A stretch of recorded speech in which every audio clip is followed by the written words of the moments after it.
Hello, everyone. I hope you guys are doing well. I am here to talk about broke mentality and how to break the cycle for our families and our children. The reason I wanted to bring this topic up it's because my mom is turning 65 tomorrow. She is still working for a company she's worked for 20 years.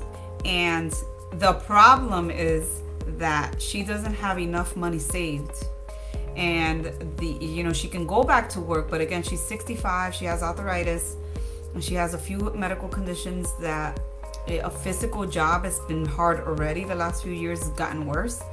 Right now, unfortunately, she may have to go back to work for as long as she's able to physically work, because she didn't she learned about 401k and how important it is to save. She learned that very later on. She didn't learn any of this because nobody taught her. Her family didn't teach her anything about saving and just being financially savvy, and which means that she didn't teach me and she didn't teach any of my sisters, and then I didn't teach my kids early on as well. Luckily for me, I do a lot of research and I try to teach myself. I read books.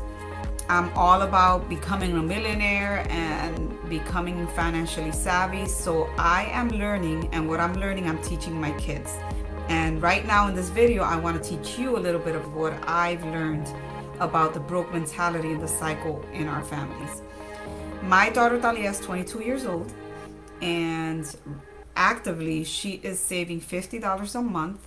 And because she's starting so young, she will have a $500,000 by the age of 65, which is lovely. It's awesome. And I sat down with her and my other daughter Ariana. EJ is too young, but we talked about the importance of putting money aside and managing your funds. So this is my opinion. Broke mentality is living paycheck to paycheck.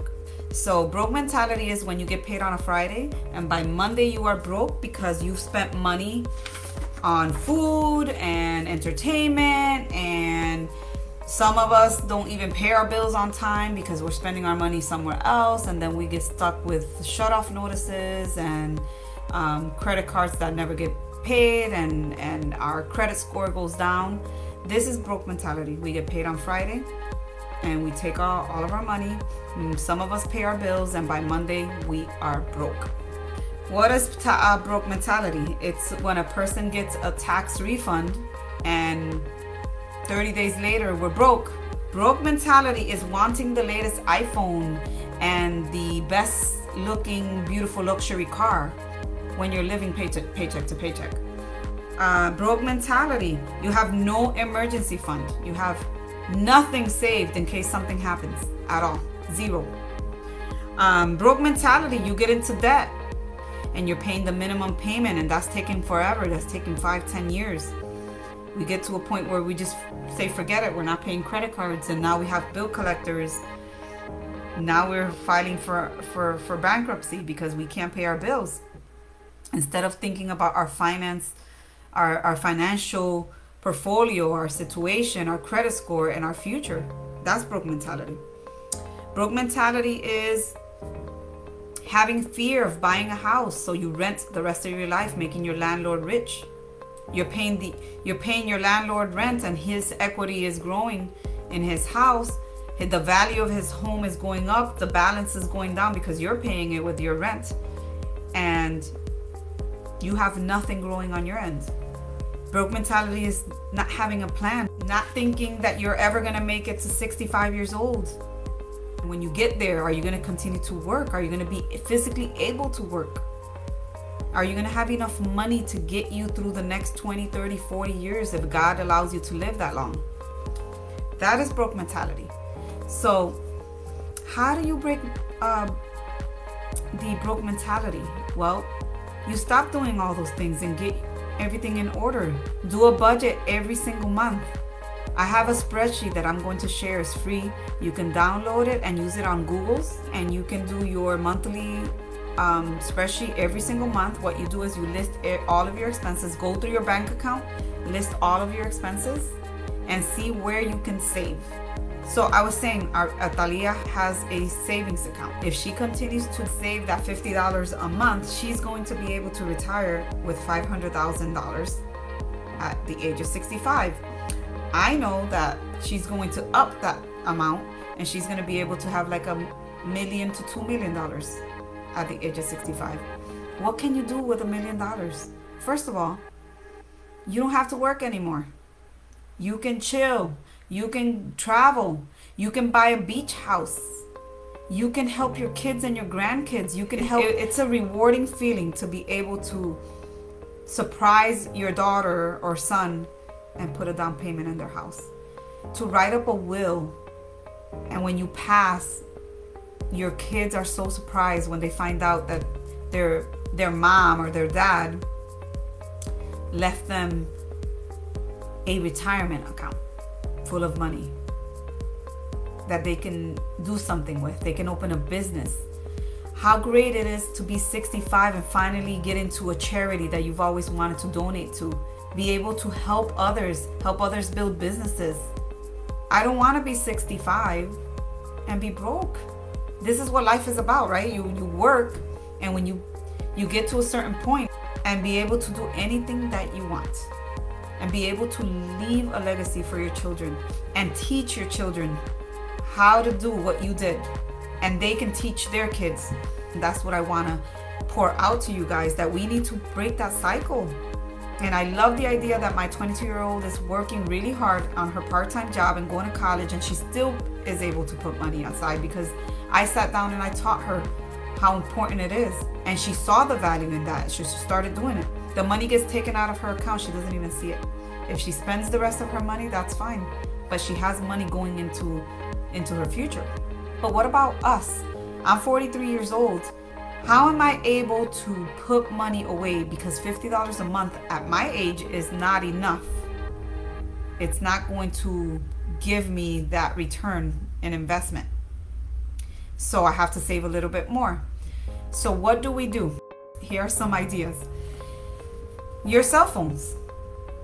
If you can stop trying to buy the latest cell phone and buy a basic phone that can give you internet access, social media access, you can text, you can do all of the things that everybody does on an expensive phone. Get a plan that's a family plan or an individual plan that's $60 a month.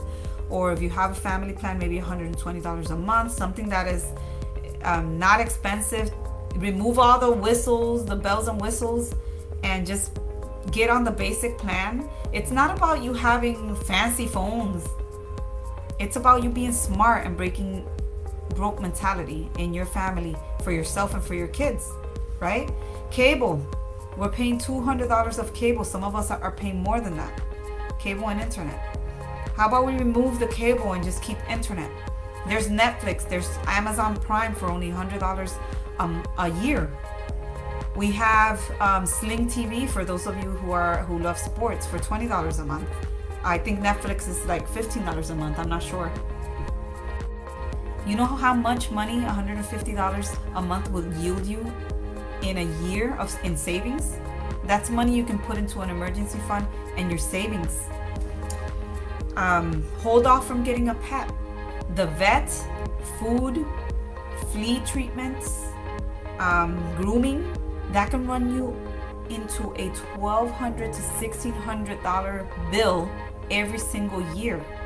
That's money you can be putting away. Eating out, pack a lunch, learn to cook.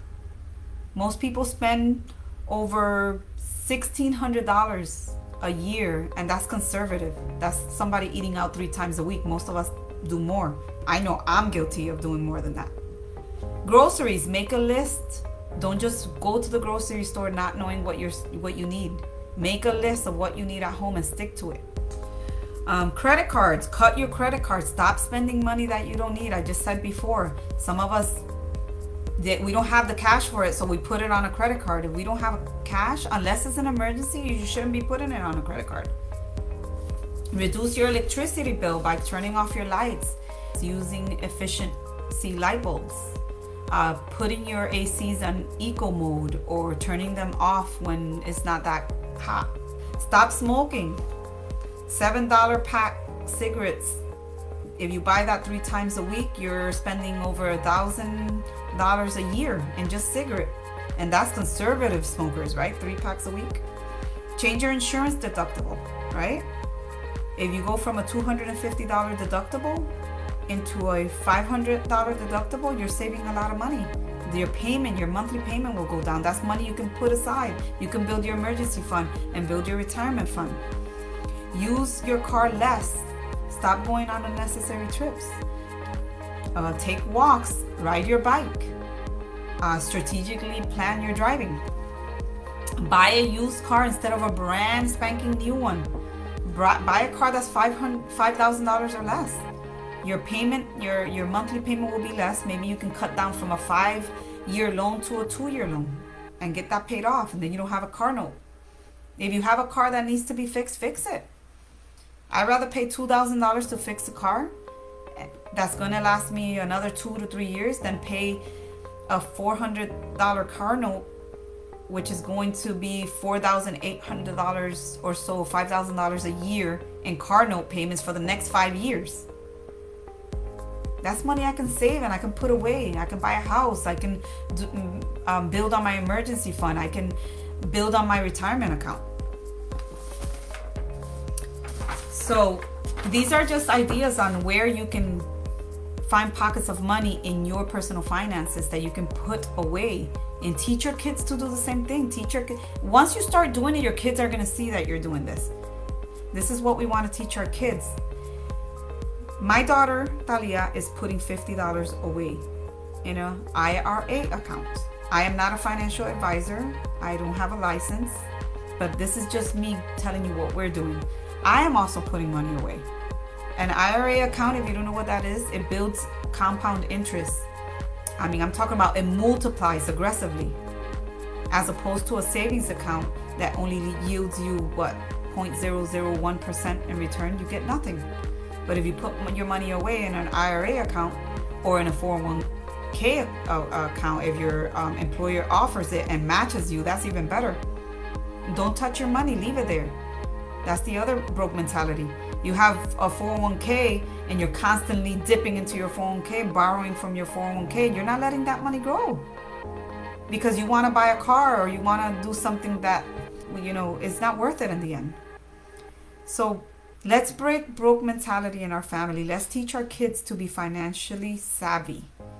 If you do not have a person who's licensed to open an IRA account for you or your child, reach out to me privately and I'll let you know who's helped me and my kids open up our IRA account, and we can get you started. I'm also going to link the spreadsheet to this video, and if you have any questions, let me know. I hope this was valuable to you in some kind of way. I love you guys. Have a wonderful and blessed day.